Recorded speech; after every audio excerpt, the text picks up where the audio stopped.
भगवान कन्हैया ने गोवर्धन का पूजन क्यों करवाया? जब भगवान श्री राम त्रेता में सेतु बंद किया, लंका पर चढ़ाई करने के लिए पुल बनाया। पुल किन्होंने बनाया महाराज परीक्षित? नल नील ने। नल नील ये दुर्वासा ऋषि के दो शिष्य हैं। पर नल नील में ऐसा क्या जादू था जो पत्थर पे राम लिखते हैं पत्थर तैर जाता है? दुर्वासा ऋषि के शिष्य हैं, रीछ वानर बालू पत्थर लेके आते हैं, नल नील राम का नाम लिखते हैं, पत्थर जल में डालते हैं, जल में तैर जाता है, डूबता नहीं है। क्यों? दुर्वासा ऋषि के साथ एक बार छोटे छोटे दोनों बालक हैं, नल और नील।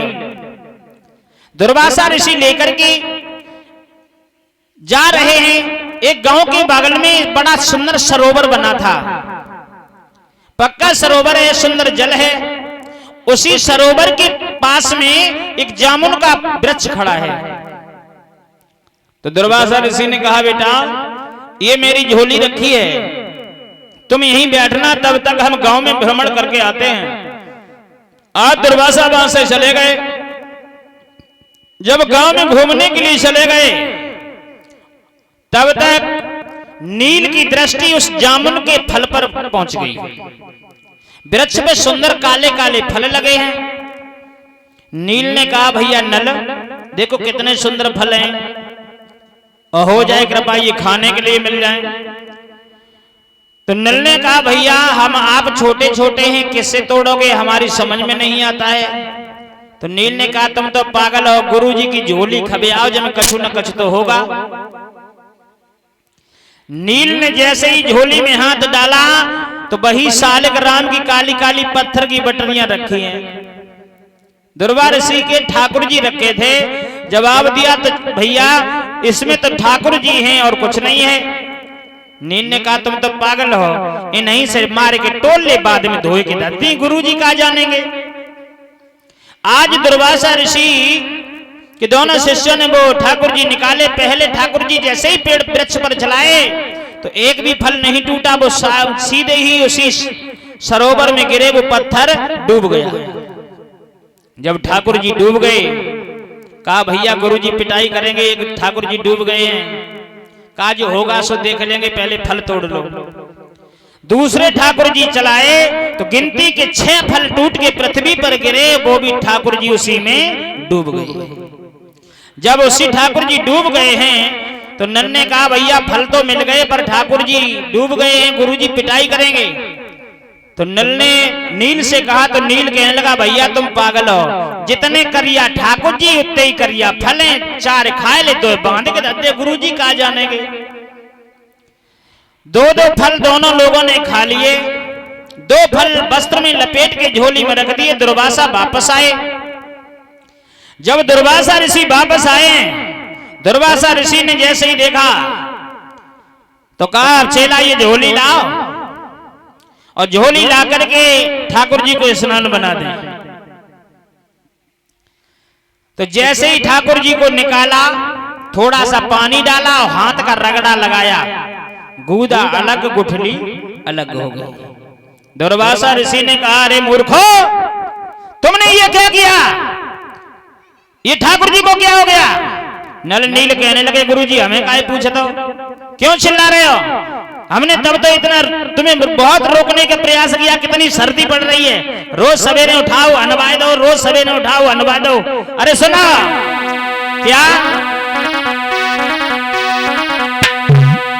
के पुनि पुनि चंदन पुनि पुनि पानी, और ठाकुर गलिए हम नहीं जानी।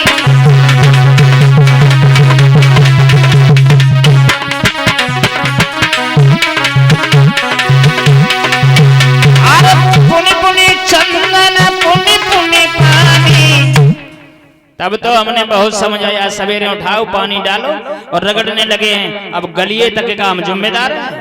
दुर्वासा ऋषि कहने लगे, मूर्ख, हमें तो बाबरा बना रहे, में श्राप दे देंगे। दुर्वासा ऋषि के चरण पकड़ लिए दोनों बालकों ने। कहा, गुरुदेव मेरी इन फलों को देख करके इच्छा हुई, ठाकुर जी डूब गए।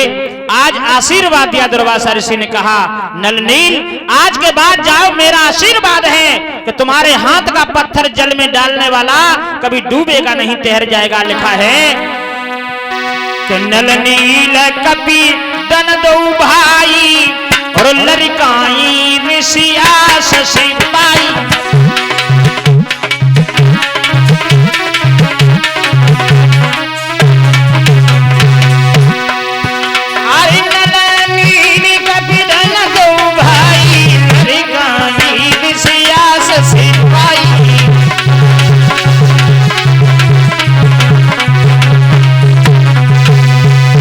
नल नील कपिदन दो भाई और लड़काई ऋषि आशा से पाई। आशीर्वाद दे दिया, तुम्हारे हाथ का आज के बाद पत्थर डाला हुआ तैर जाएगा, डूबेगा नहीं। पर मेरे भैया यहाँ राम जी को भी घमंड हो गया। राम जी ने विचार किया हमारा नाम लिखते हैं पत्थर तैर जाता है, और हम तो स्वयं राम हैं, तो लाओ हम भी हाथ लगा के देख लें, या डूब जाएगा तो कोई बात नहीं। पर दिमाग में झटका लगा, यहाँ हमने पत्थर में हाथ लगाया, डूब गया तो सब बंदर हंसेंगे, तो चलो कहीं दूर देखेंगे। छोटा पत्थर उठाया, बगल में दबा लिया, राम जी चल दिए, पीछे हनुमान जी चल दिए। हनुमान जी सूक्ष्म स्वरूप धर के झाड़ी में छुप के देखने लगे।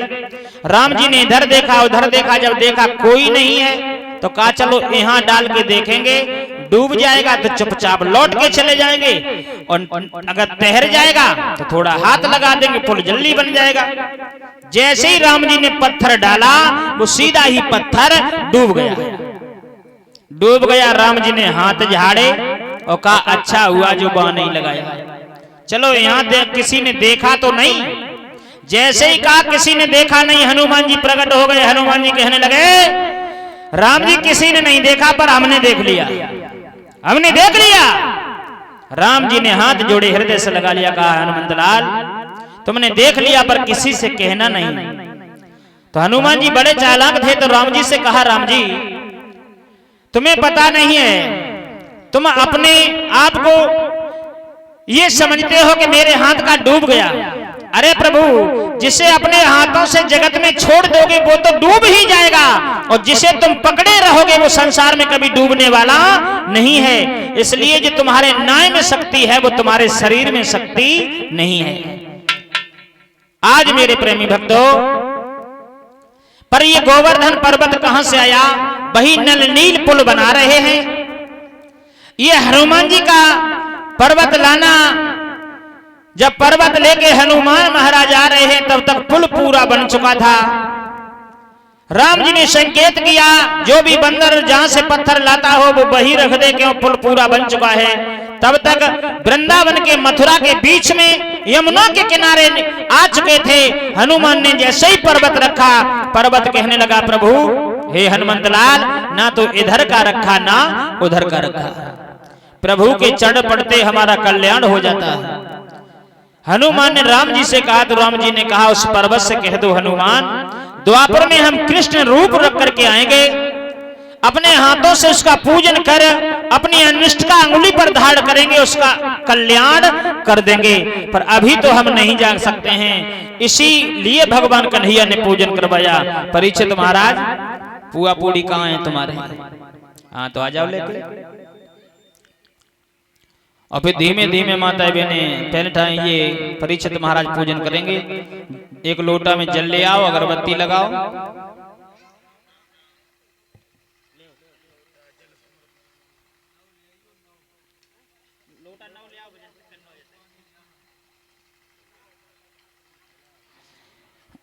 आज मेरे प्रेमी भक्तों बड़े प्रेम से गोवर्धन महाराज का पूजन करने के लिए चले हैं।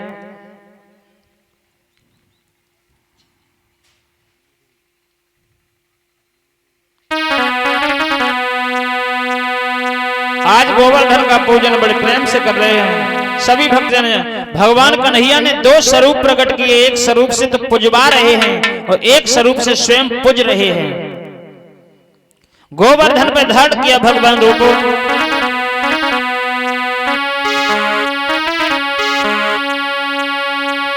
सभी भक्तजन बोले और पूजन करें।